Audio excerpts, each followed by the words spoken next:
أعوذ بالله من الشيطان الرجيم. بسم الله الرحمن الرحيم. إذا وقعت الواقعة ليس لوقعتها كاذبة خافضة رافعة إذا رجت الأرض رجا وبست الجبال بسا فكانت هباء منبثا وكنتم أزواجا ثلاثة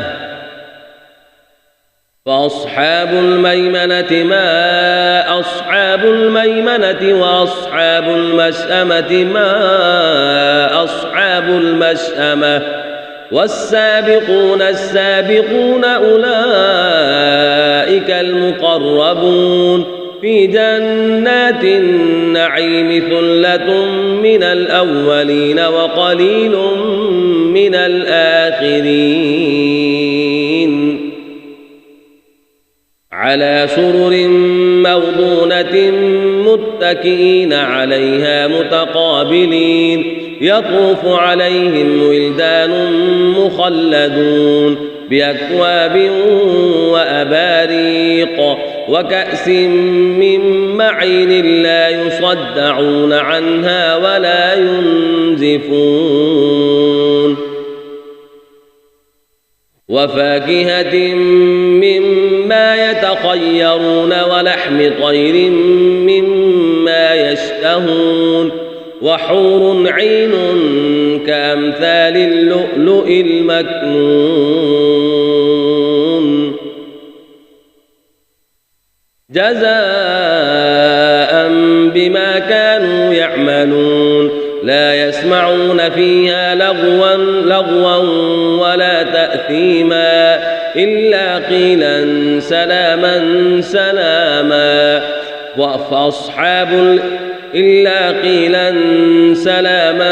سلاما وأصحاب اليمين ما أصحاب اليمين في سدر مخضود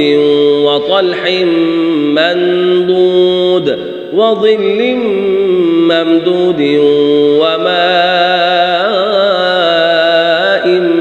مسكوب وفاكهة كثيرة لا مقطوعة ولا ممنوعة وفرش مرفوعة إنا أنشأناهن إن شاء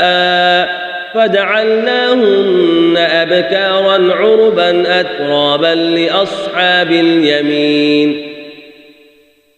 ثلة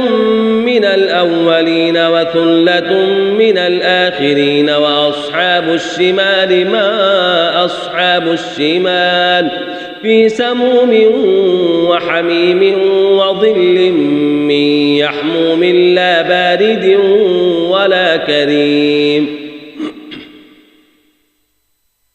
إنهم كانوا قبل ذلك مترفين وكانوا يصرون على الحنث العظيم وكانوا يقولون أئذا متنا وكنا ترابا وعظاما أئنا لمبعوثون أو آباؤنا الأولون قل إن الأولين والآخرين لمجموعون إلى ميقات يوم معلوم ثم إنكم أيها الضالون المكذبون لآكلون من شجر من زقوم فمالئون منها البطون فشاربون عليه من الحميم فشاربون شرب الهيم هذا نزلهم يوم الدين نحن خلقناكم فلولا تصدقون أفرأيتم ما تمنون أأنتم تخلقونه أم نحن الخالقون نحن قدرنا بينكم الموت وما نحن بمسبوقين على أن نبدل أمثالكم وننشئكم فيما لا تعلمون ولقد علمتم النشأة الأولى فلولا تذكرون أفرأيتم ما تحرثون أأنتم تزرعونه أم نحن الزارعون لو نشاء لجعلناه حطاما فظلتم تفكهون إنا لمغرمون بل نحن محرومون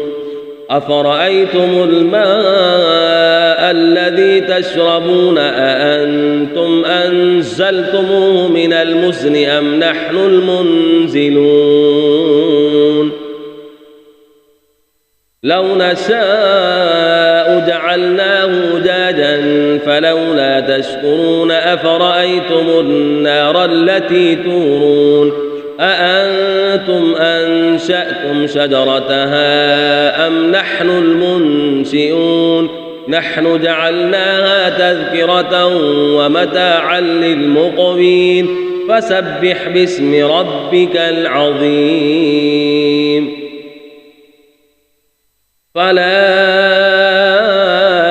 أقسم بمواقع النجوم وإنه لقسم لو تعلمون عظيم إنه لقرآن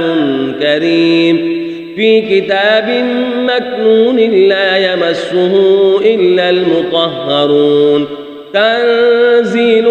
من رب العالمين فبهذا الحديث أنتم مدهنون وتجعلون رزقكم أنكم تكذبون فلولا إذا بلغت الحلقوم وأنتم حينئذ تنظرون ونحن أقرب إليه منكم ولكن لا تبصرون فلولا إن كنتم غير مدينين ترجعونها إن كنتم صادقين فأما إن كان من المقربين فروح وريحان وجنة نعيم وأما إن كان من أصحاب اليمين فسلام لك من أصحاب اليمين وأما إن كان من المكذبين الضالين فنزل من حميم وتصلية جحيم إن هذا لهو حق اليقين فسبح باسم ربك العظيم صدق الله العظيم.